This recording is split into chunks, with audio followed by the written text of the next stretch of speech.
अगर आपने नात खानों की तसल्लियों से यह नतीजा खस कर लिया है कि जो मर्जी करते चले जाओ, हम रसूलुल्लाह के, जन्नत रसूलुल्लाह की, मैदान माशर में पहुंचेंगे, फरिश्ते कहेंगे कौन है भाई, सुन्नी है? जी जी सुन्नी हो, बस आ जा, जो कुछ किया कोई बात नहीं, तूने चर्स पी, जिना किया, कुछ भी, सुन्नी है ना, सीधा जन्नत में चला जा। जन्नत तो तुम्हारा इंतजार कर रही है। अगर ये ख्वाब आपको दिखाए गए हैं तो खुदारा मुफ्ती मुनीबर रवान साहब के इस कौल पर अमल कर ले। एक जगह बयान चल रहा था, प्रोग्राम था, मुफ्ती साहब भी थे, मैं बैठा हुआ था, नात खान वो पहुंचा रहा था लोगों को इधर से उधर 2 मिनट में, जो हमारे अक्सर नात खानों की आदत होती है, कोई बैठा हो तो भाई नाराज ना हो। वो पहुंचे हुए ऊपर मुफ्ती साहब का बयान शुरू, आपने फरमाया कि भाई आप लोग पहुंचे हुए थे 7वें आसमान पर, तो बराए मेहरबानी मेरा बयान सुनने के लिए जरा जमीन पर तशरीफ लिया। तो हमारे सुन्नियों का ये मामला है, हमारे लड़के चर्स पिए, मवाली हों, नमाज पढ़े ना पढ़ें, पूरी रात नातिया महफिल में बैठे, फजर का वक्त आए तो घर में चले जाएं, जमात छोड़ दें, नमाज फर्ज तर्क कर दें, जमात वाजिब नमाज फर्ज, वो फिक्र नहीं है, पूरी रात नात खानी में बैठे, और यकीन क्या दिलाया जाए, तुम सरकार की मोहब्बत में आए हो। जो सरकार की मोहब्बत में आता है सरकार उसे प्यार से देखते हैं, और जिसे सरकार प्यार से देखें क्या वो जहन्नम में जाएगा? सामने कहते हैं नहीं नहीं, तो बस हमने तुम्हें जन्नत तक पहुंचा दिया शॉर्टकट के जरिए। ये खामखा तालीम हासिल कर रहे हैं, ये नमाज पढ़ रहे हैं, ये रोजा रख रहे हैं, ये गुनाह से बच रहे हैं, ये बेचारों को तो पता नहीं। नात खान के पास एक अजीम शॉर्टकट, 1 मिनट में आपको सीधा जन्नत का रास्ता दिखाकर, फरिश्ते भी कहेंगे कहां गया वो, नात खान के दामन में वो छुपकर सीधा जन्नतुल फिरदौस के आला मकाम पर वहां बैठ के हूरों के साथ चाय पी रहा है 2 मिनट में। भाई इस ख्वाब की दुनिया से बाहर निकल आए। आप पे और मुझसे बड़े सहाबा किराम आशिक रसूल थे, उनकी कोई एक मिसाल ऐसी बताएं कि उन्होंने नबी करीम के फरमान सुनने के बाद एक कान से सुना, दूसरे कान से निकाला, और उन्होंने ये अर्ज किया हो माज़अल्लाह कि आपका बनाया हुआ मयार ठीक है, आप अपने पास रखें, लेकिन हम ये कहते हैं कि आपकी मोहब्बत हमें जन्नत तक पहुंचाएगी, लिहाजा इन तकल्लुफात की जरूरत नहीं, हम वैसे जन्नत में पहुंच जाएंगे। है कोई साहबी ऐसा? नहीं। वो इश्क में कामिल व अकमल थे, तो किस वजह से थे कि उन्होंने नबी करीम की इताअत की। आज हमारे सुन्नी नारा लगाते हैं गुलामी रसूल में मौत भी कबूल है, जो होना इश्क मुस्तफा तो जिंदगी फजूल है। फिर एक दूसरे को देखते हैं कैसा लगा नारा, दूसरा कहता है वाह क्या नारा लगाया तुमने यार, ब्लड सर्कुलेशन तेज हो गई। अच्छा भाई कर ले तेज। अब ये नारा भी लगा कि गुलामी रसूल में दाढ़ी भी कबूल है, क्योंकि सरकार ने फरमाया दाढ़ियां बढ़ाओ, मुझे छोटी करो, और यहूदियों की सूरत मत बनो।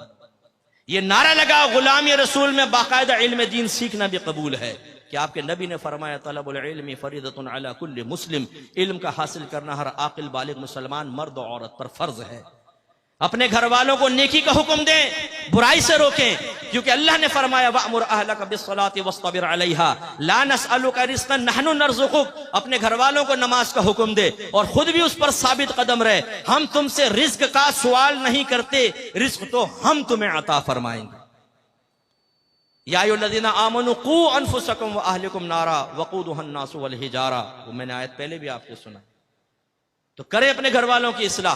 बीवी पड़ी फजर में खर्राटे ले रही है, शर्म हया नहीं है कि बीवी को उठाओ। जवान बेटा पड़ा सो रहा है, ये नहीं कि लात मार के उठाए कमबख्त उठ।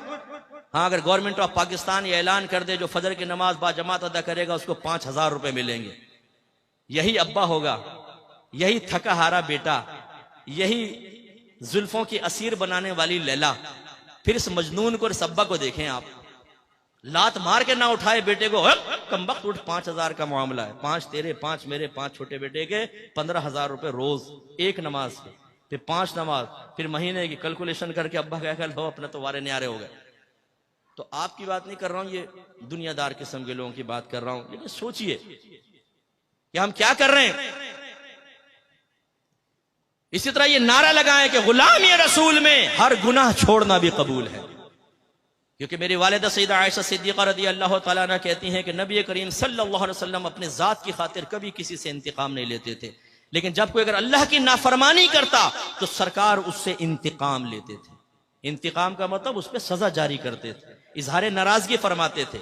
अगर आप ये समझते हैं कि नात खानी में बैठने के बाद मैं नमाज़े कज़ा करूं, मैं लड़कीबाजी करूं, मैं सेक्स चैट करूं, मैं पोर्न वेबसाइट के विजिट करूं, मैं गंदी हरकतों में मुलव्वस रहूं और सरकार मुझे मोहब्बत भरी निगाहों से देखें, तो ये आपकी खाम ख्याली है।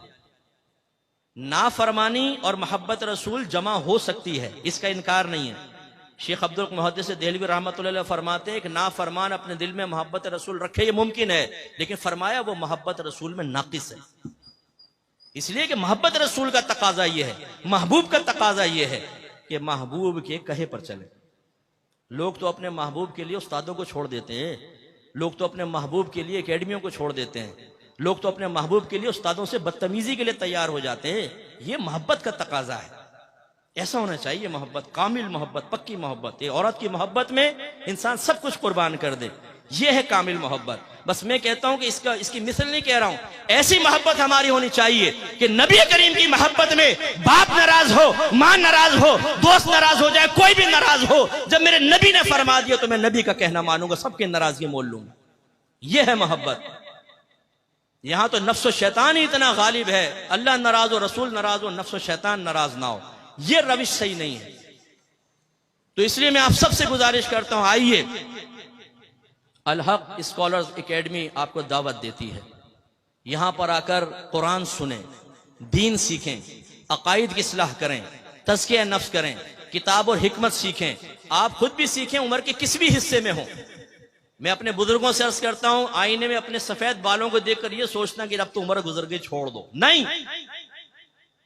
एक बुजुर्ग के पास एक बूढ़ा शख्स आया, कहने लगा मैं तौबा करना चाहता हूं। आपने फरमाया कि बहुत देर से आए। उसने कहा हुजूर बहुत जल्दी आ गया हूं क्योंकि मौत से पहले आया हूं। तो ये ना सोचिए कि जी हमने तो पूरी जिंदगी गुजार दी, अब क्या इल्म सीखे, नहीं। अगर आप इस तरह चले गए तो हो सकता है जवानी में की गई गलतियों का खमियाजा भुगतना पड़े। सफेद बालों का मतलब ये नहीं है कि अगर आपकी जबान से जवानी में कलीमा कुफ्र निकला था तो मुआफ कर दिया जाएगा। आप अगर नमाजें कज़ा करते रहे थे तो सिर्फ आपकी सफेद दाढ़ी को देखकर नमाजें कज़ा करने के गुनाह मुआफ कर दिया जाएगा। ये कहां से आपने नतीजा निकाला? आप भी सीखिए और अपने बच्चों को और खुसूसन बेटियों को यहां जरूर दाखिला करवाएं, इल्म दीन सीखें और पक्के सुन्नी बने, पक्के मुसलमान बने कि जो अपने मजहब को बयान करना जानता हो, मजहब का दिफा करना जानता हो दलाइल के साथ, फिर मुजाहिदीन पैदा होंगे।